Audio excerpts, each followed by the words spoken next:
Hello friends, आपका स्वागत है आपके अपने यूट्यूब चैनल लर्न विद प्रीत चौधरी में।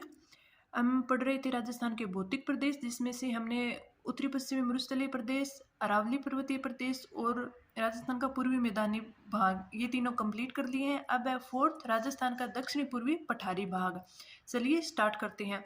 राजस्थान का दक्षिणी पूर्वी पठारी भाग गोंडवाना लैंड का भाग है और मालवा के पठार का विस्तार है। मालवा के पठार का राजस्थान में प्रवेश दक्षिणी पूर्वी भाग में है, इसलिए इसे दक्षिणी पूर्वी पठारी भाग भी कहते हैं। प्राचीन काल में यहाँ का शासक वर्ग हाड़ा था, तो इसलिए इसे हाड़ौती पठार क्षेत्र भी कहते हैं। और इसमें कौन कौन से जिले आते हैं? कोटा, बूंदी, झालावाड़, ये वाले तो विस्तार है वो 7 जिलों में है। कोटा, बूंदी, झालावाड़, बारां।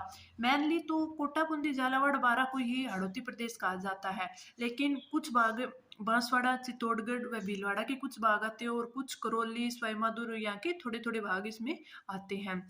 आगे है, इसका निर्माण है वो आर्किन युग की चट्टानों से हुआ है। किससे हुआ? आर्किन युग की चट्टानों से हुआ है। विंध्याचल व अरावली दो श्रेणियों के मध्य स्थित है।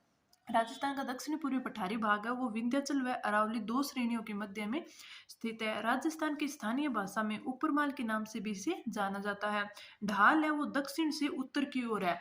दक्षिण से उत्तर की ओर है वो कैसे है? क्योंकि चंबल है, ये अपना राजस्थान है, ये अपना राजस्थान है। तो राजस्थान में चंबल नदी है वो मध्य प्रदेश से और चित्तौड़गढ़, अपने राजस्थान में चित्तौड़गढ़ से प्रवेश करती है, तो वो दक्षिण से प्रवेश करती है और उसका प्रवाह क्षेत्र इस ऐसे होकर आगे ये यमुना में, यहाँ पे यमुना में जाके अपना जल गिराती है। तो इसका प्रवाह क्षेत्र फिर क्या हुआ? दक्षिण से उत्तर की ओर। क्या हुआ? दक्षिण से उत्तर की ओर।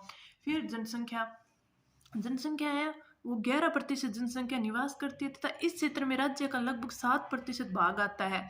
तो राजस्थान में चारों भौतिक प्रदेशों में से सबसे छोटा भौतिक प्रदेश है वो राजस्थान का दक्षिणी पूर्वी पठारी भाग ही है, जिसका क्षेत्रफल 7% है और जनसंख्या वो 11% जनसंख्या निवास करती है। फिर राजस्थान का सबसे छोटा भौतिक प्रदेश है ये। जलवायु है वो यहाँ की अति आर्द्र जलवायु प्रदेश है। अति आर्द्र है क्योंकि यहाँ पे सर्वाधिक बरसात है वो यही होती है, सर्वाधिक बरसात है वो झालावाड़ में ही होती है। तो और इस प्रदेश, जो ये प्रदेश है, इसमें सर्वाधिक नदियां भी इसी प्रदेश में है। फसलें हैं यहाँ पे कपास, गन्ना, अफीम, तंबाकू, चावल, संतरा, धनिया, ये वाली फसलें होती है। संतरा सर्वाधिक कहाँ होता है? झालावाड़ में होता है, इसलिए इसे राजस्थान का नागपुर भी कहते हैं। अब इसका विस्तार देखते हैं, अक्षांश और देशांतरीय विस्तार।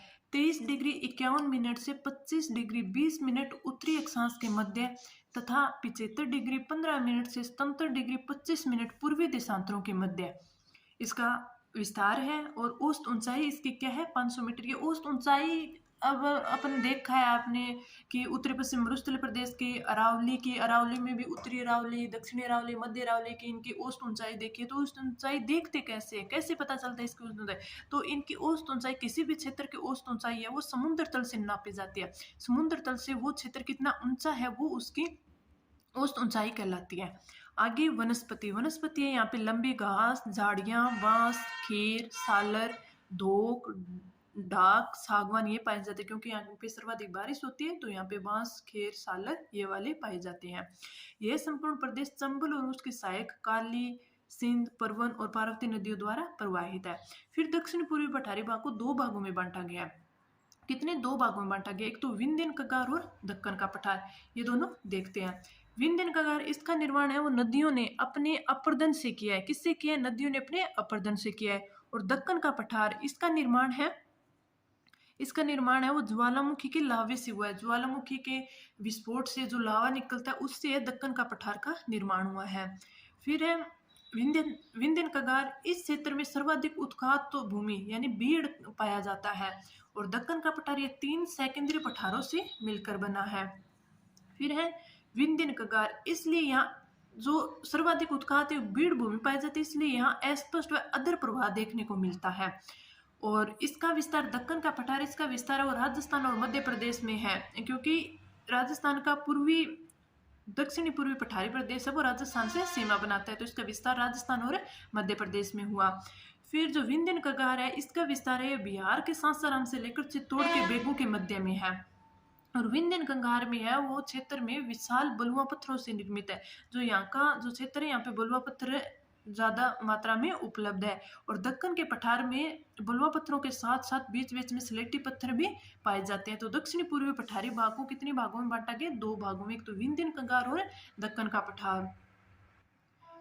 फिर आगे दक्षिण पूर्वी पठार की और विशेषताएं देखते हैं। बूंदी व मुकुंदवाड़ा की पहाड़ियां इसी पठारी भाग में है।